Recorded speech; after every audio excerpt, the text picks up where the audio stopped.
You're going to do exactly what I tell you, you insolent little black girl, or you can pack your things. Manager Kevin Torres grabbed Natasha's arm tightly, dragging her toward the back of the Elegance restaurant, away from the security cameras. Natasha Williams, 28, never imagined that her 2-year job at Chicago's most prestigious restaurant would end with her being humiliated for refusing to accept a bribe from an influential customer. Senator Richardson had left an envelope with $5,000 to forget that he saw Kevin tampering with receipts, and she simply said, "No, please, Mr. Torres, let go of my arm," she said with a calmness that further irritated the manager. "I will not accept dirty money, period," Kevin growled, pushing her against the wall of the narrow hallway. "Listen here, you stuck-up little black girl. You think you're better than everyone else that you can lecture me." His face was red with anger. "You're just a waitress I took pity on and hired people, like you should be grateful to have a job." What Kevin didn't know was that Natasha had recorded every word on her cell phone hidden in her apron pocket. Over the past 6 months, she had systematically documented every racist comment, every corrupt scheme, every abuse of power she had witnessed in that place. "Let's have a private chat in the bathroom," Kevin whispered, squeezing her arm even tighter. "Maybe you'll understand your position here better after I explain to you exactly how things work." Natasha took a deep breath, maintaining the composure she had learned over years of dealing with men like Kevin. "You don't want to do that, Mr. Torres." "Oh, I don't." He laughed Cree. "And who's going to stop me?" "Your little husband. That failed mechanic who can't even give you a decent life." That's when a cold voice cut through the air like a blade. "I would say you should let go of my wife immediately." Before we continue, if you're finding this story interesting, make sure to subscribe. It really encourages us to bring more heart-touching stories for you. And let us know in the comments where you're watching from. I'd love to know where our amazing viewers are tuning in from. Kevin turned and paused. From the dark corner near the back entrance, a tall man in an impeccable suit was walking toward them. His eyes were cold as ice, and 2 intimidatingly large men accompanied him a few steps behind. "Alessandro Moretti," Kevin muttered, recognizing the name that everyone in town knew, even if they had never seen his face. Natasha smiled for the first time that night. In 3 years of marriage, she had never revealed at work that her husband was one of the most powerful people in Chicago. She enjoyed her independence, building her own reputation away from the shadow of his influence. But she had called Alessandro 2 hours earlier, when she realized the situation was escalating dangerously. Alessandro stopped a meter away from Kevin, who was still holding Natasha's arm. "You have 3 seconds to explain why you're touching my wife." Kevin let go of Natasha as if she were on fire. "I didn't know. It was just a misunderstanding." "A misunderstanding?" Alessandro tilted his head, his tone dangerously calm. "You called my wife insolent little black girl and dragged her to a place without cameras. That seems pretty intentional to me." Natasha watched the scene with growing satisfaction. For months, Kevin had treated her as if she were inferior, as if she were nothing more than an unimportant waitress, as if people like her should accept any humiliation in silence. Now, seeing that arrogant man tremble before her husband, she realized that her strategic patience was about to yield far greater rewards than any direct confrontation ever could. If you're enjoying this story of justice and revenge, don't forget to subscribe to the channel to find out how an underestimated waitress turned months of humiliation into the spectacular downfall of a man who thought he was untouchable. Alessandro took a step forward and Kevin instinctively backed away, stumbling over his own legs. I didn't know she was your wife, Mr. Moretti. It was just a misunderstanding between employees. Nothing serious." "Misunderstanding," Alessandro repeated slowly, as if savoring each syllable. "You just called my wife an insolent little black girl and dragged her to a secluded place against her will. That seems too specific for a misunderstanding." Natasha watched Kevin crumble before her eyes. For 2 years, that man had treated her like trash, making racist comments disguised as jokes, touching her back inappropriately, and cutting her pay whenever she questioned anything. He saw her as a disposable black waitress with no connections, no power, no importance. "Look, Mr. Moretti." Kevin tried to regain some composure. "Your wife has been problematic lately, questioning procedures, refusing to follow simple orders like accepting bribes." Natasha interrupted, pulling her cell phone from her apron pocket. "Like this recording of you offering me $5,000 to forget about Senator Richardson's fake receipts." The color drained completely from Kevin's face. You recorded me." Natasha smiled for the first time that night. Kevin, over the past 6 months, you've been recorded 43 times, photographed 27 times, and documented in 62 detailed reports that I sent weekly to my husband. For months, while Kevin humiliated her daily, Natasha had methodically built a complete dossier of the restaurant's illegal activities. Every bribed customer, every tampered receipt, every racist comment, every inappropriate touch, all carefully recorded and dated. Did you really think that a black woman with a degree in business administration from Northwestern University, who speaks 4 languages and has a master's degree in hotel management, was working as a waitress because she had no other choice? Natasha tilted her head, her polite tone masking her growing satisfaction. Just a quick reminder. If you're enjoying this story, subscribing is the best way to stay close to our next uploads. We'd love to have you in the family. Kevin opened and closed his mouth like a fish out of water. But you never said. I thought you thought what? That because I'm black, I should accept any humiliation in silence. That because I work as a waitress, I couldn't have an education or connections. Natasha took a step forward. You built an image of me based purely on your prejudice, Kevin, and that was your biggest mistake. Alessandro watched his wife with obvious pride. When she had suggested working undercover to investigate the activities of the restaurant he suspected was being used for money laundering, he had hesitated, but Natasha had insisted she wanted to prove she could contribute to the family business using her own expertise. During these 2 years, Natasha continued, you didn't just humiliate me. You humiliated Maria in the kitchen, saying that Mexicans are only good for washing dishes. You harassed Jessica the Samole because she should be grateful for the opportunity. And you systematically stole from customers who trusted you. Kevin tried one last desperate gambit. Wait, I can explain all this.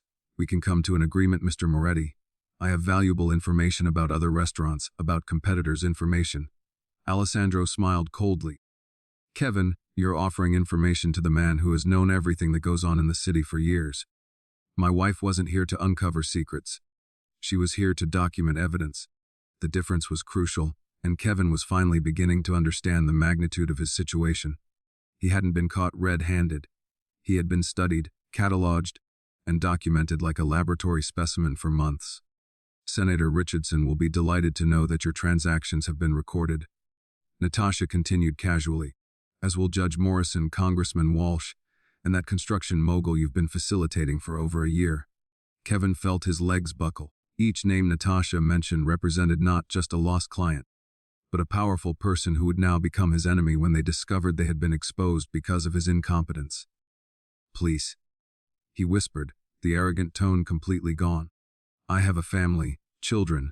Funny you should mention family, Alessandro said softly, because that's exactly what you should have remembered before you laid your hands on mine. What Kevin didn't know and Natasha was about to reveal was that the last 6 months of documentation had not only exposed a corrupt manager, they had mapped out an entire network of corruption connecting politicians, judges, and businessmen in the city. Using elegance as the hub for their illicit transactions, each new humiliation Kevin had imposed only strengthened something within Natasha that he had never been able to see, a quiet determination fueled by the very injustice he tried to normalize, building not only a case against him, but against an entire system that people like Kevin represented and protected. As Kevin begged for mercy, Natasha calmly opened the briefcase she had brought with her, a briefcase he had seen hundreds of times, always assuming it contained only sales reports or customer complaints. For 2 years, Kevin had watched his black subordinate take that briefcase home every night, never suspecting that she was compiling her own destruction page by page. Kevin, do you remember when you said I should be thankful for having a job? Natasha leafed through the documents methodically, specifically on March 23rd. When Senator Richardson arrived with that campaign check that you deposited into the restaurant's personal account, Kevin tried one last desperate gambit, pulling his cell phone from his pocket. I'm going to call Senator Richardson right now. He'll take care of this. He has influence in this town. Connections you can't even imagine. Alessandro and Natasha exchanged an amused glance. Kevin really believed that his political connections could save him from an investigation that had already involved the FBI for months. Go ahead and call, Alessandro said softly. But you should know that Senator Richardson is at this very moment being arrested at his residence for money laundering and tax evasion. The color drained completely from Kevin's face. That's impossible. Operation Clean Plate, Natasha said casually, turning a page in the folder. 6 months of joint investigation between the FBI, the IRS, and the Chicago police. 12 politicians, 8 judges, 15 businessmen. All connected through the transactions you facilitated here at Elegance. Kevin staggered, leaning against the wall. For months he had felt untouchable, protected by a network of corrupt politicians he considered his friends, powerful men who greeted him by name, who gave him generous bribes, who made him feel important. Judge Morrison, Kevin whispered, arrested 2 hours ago. Alessandro replied. A's were Congressman Walsh and that construction businessman you admired so much. Natasha continued leafing through the folder, each page representing months of meticulous work. Photos of suspicious checks, recordings of conversations, transfer records, even handwriting analyses proving Kevin's forgeries. You know what impresses me the most? Kevin. Natasha paused at a specific photo. In this document, you forged Alessandro's own signature. The man standing next to you right now has known your every move for months, and you had the audacity to forge his name. It was then that Kevin realized the true magnitude of his situation. He hadn't just stolen from clients or accepted bribes. He had inadvertently stolen from the most dangerous man in Chicago, documenting every crime while believing he was being clever. Please, Kevin collapsed to his knees. I have young children, an ex-wife who depends on alimony. I can give everything back. I can testify against the others, testify. Natasha tilted her head. Kevin, you don't understand. We don't need your testimony. We have 2,000 pages of solid evidence, high-definition recordings, forensic analysis. You're not a source of information, you're the end product. For months, while humiliating Natasha on a daily basis, Kevin had been studied like a laboratory specimen. Every movement analyzed, every crime documented, every connection mapped. He thought he was controlling a submissive black waitress, when in fact he was being manipulated by a federal operation that used him as bait for much bigger fish. Michael, Alessandro called, and an elegant man in a dark suit appeared in the hallway. This is Michael Santos, my advisor. He is also a licensed federal prosecutor and was coordinating the operation with my wife. Kevin looked at Michael, vaguely recognizing his face. You've dined here several times. 43 times in the last 6 months, Michael confirmed, smiling. Always watching, always recording. You served wine to the man who was building your criminal case, Kevin, and you were always very polite. The irony was brutal. For months, Kevin had treated these men with reverence, believing they admired his savvy in business. In fact, they were studying him like a predator studies its prey, waiting for the perfect moment to strike. Natasha documented every transaction. Michael continued. But we needed something more. We needed you to commit a crime in front of Alessandro himself, a crime that couldn't be denied or minimized. Senator Richardson's bribe, Natasha explained. $5,000 offered in front of 3 hidden cameras and 2 federal witnesses.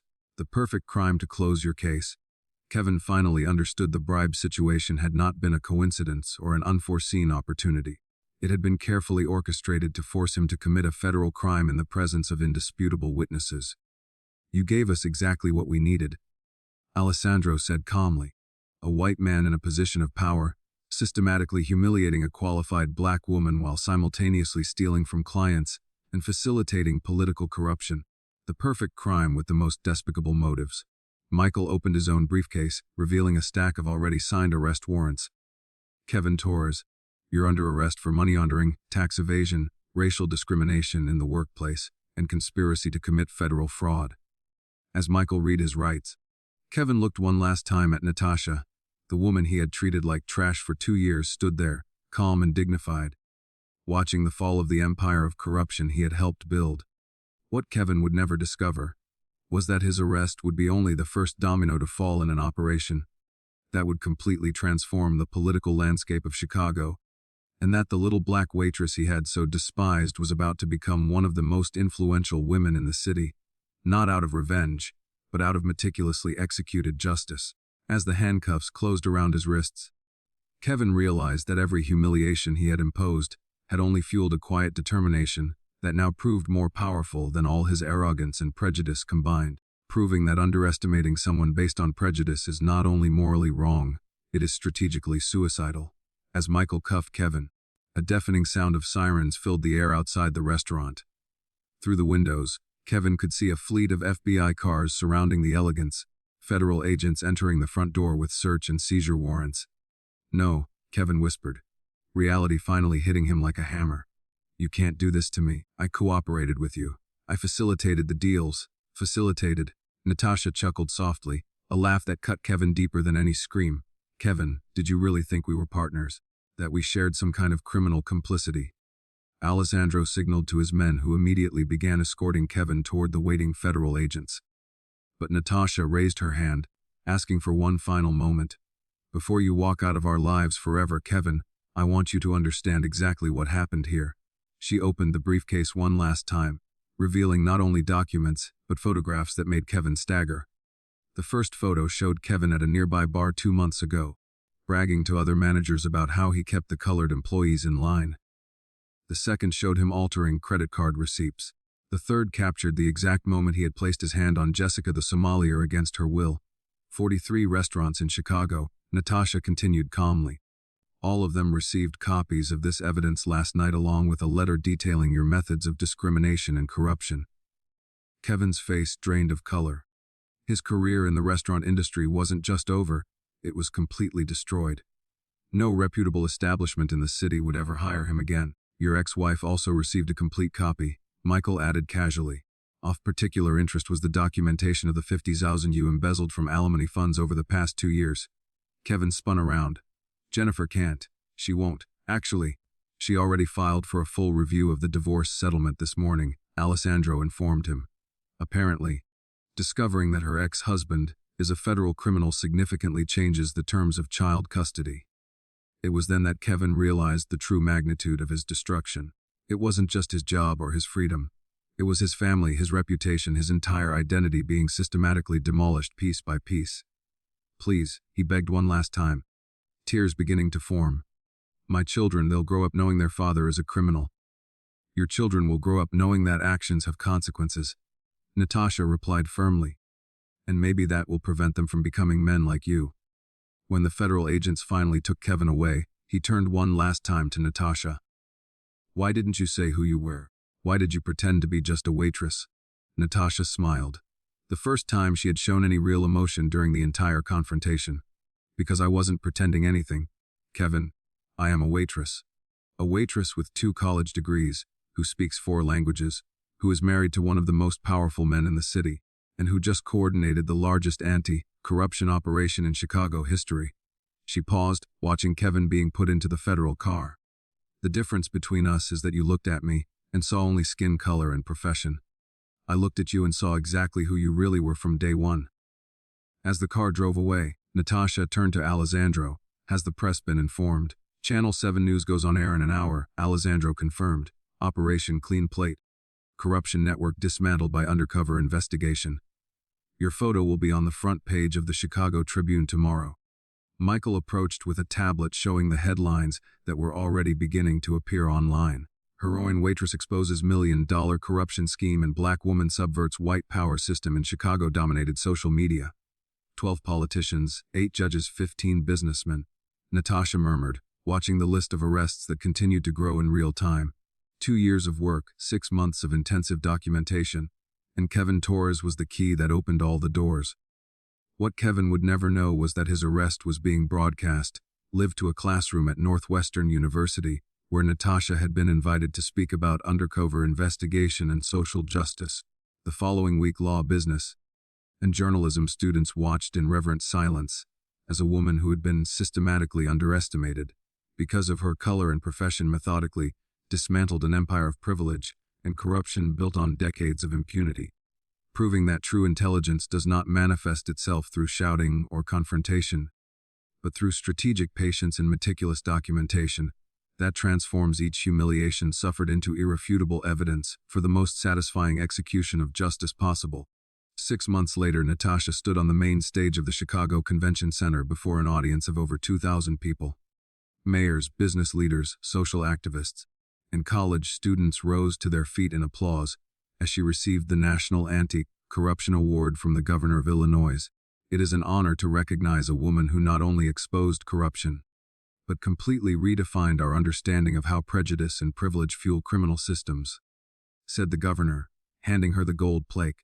Kevin Torres at that moment was in the federal penitentiary in Turut, serving a 15-year sentence for money laundering, racial discrimination, and criminal conspiracy.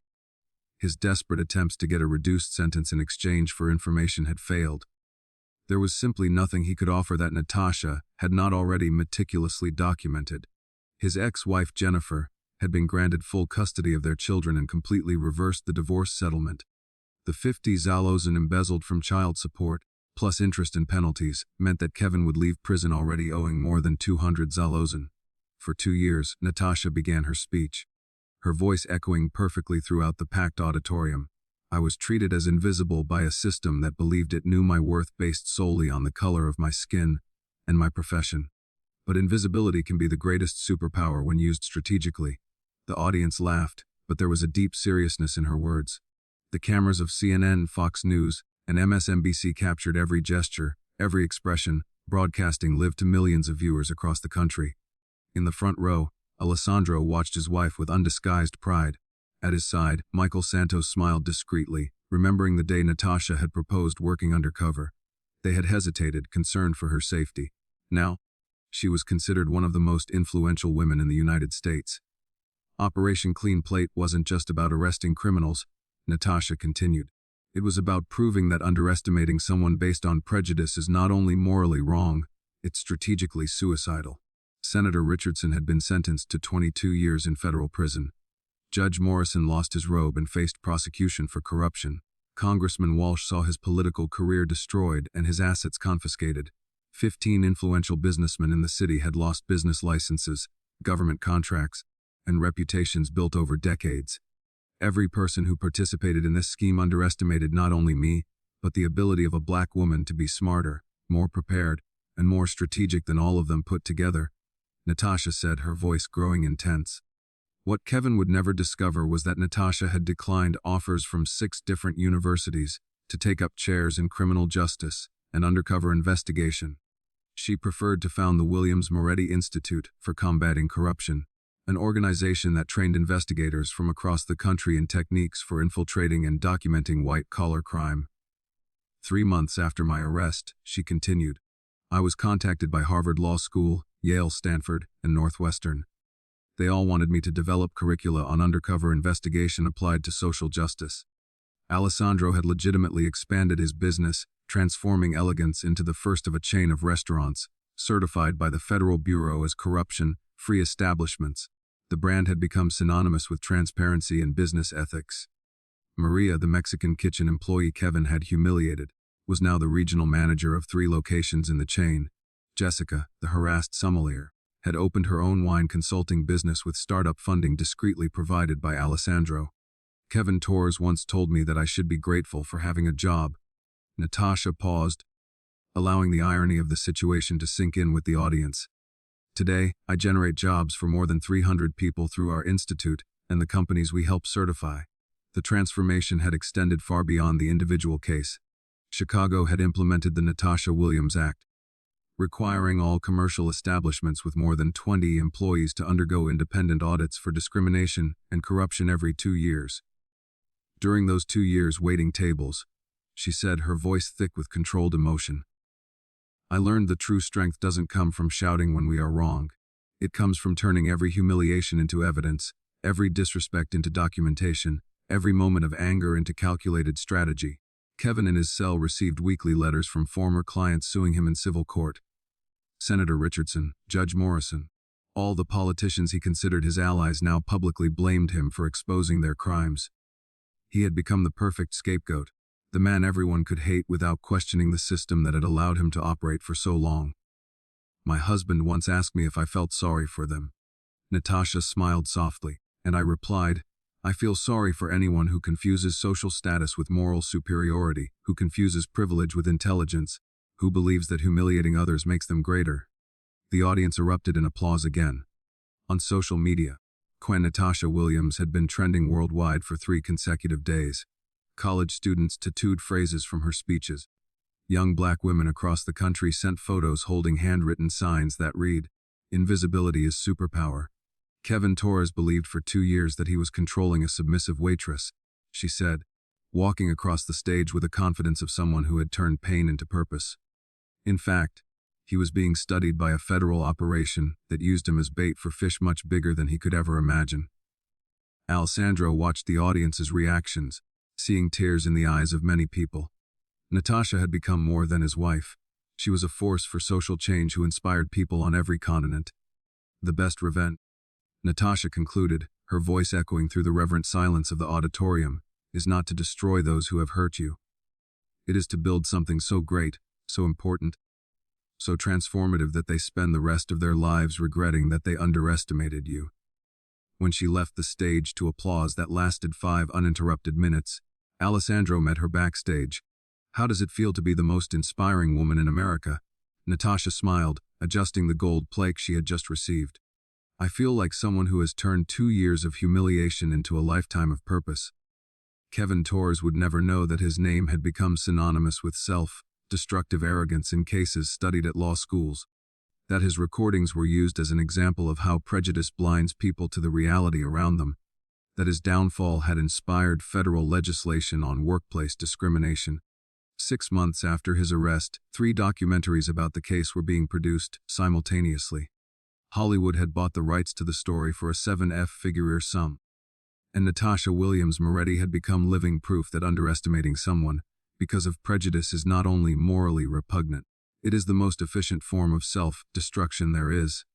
The waitress Kevin had looked down on for 2 years was now a speaker at the United Nations, an anti-corruption advisor to 3 European countries, and the author of the book Strategic Invisibility, which remained on the New York Times bestseller list for 15 consecutive weeks.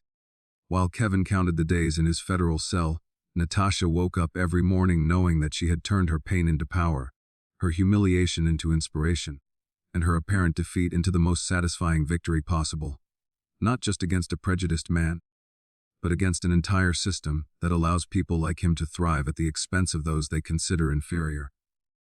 If this story of transformation and justice touched your heart, subscribe to the channel to discover more real cases of people who turned injustices into inspiring victories, proving that intelligence and persistence always win out over prejudice and arrogance. Thank you for watching till the end. We'd love to hear your thoughts. Tell us where you're watching from. Our next story will touch your heart in ways you won't forget. It will leave you truly speechless. Make sure to subscribe so you don't miss it.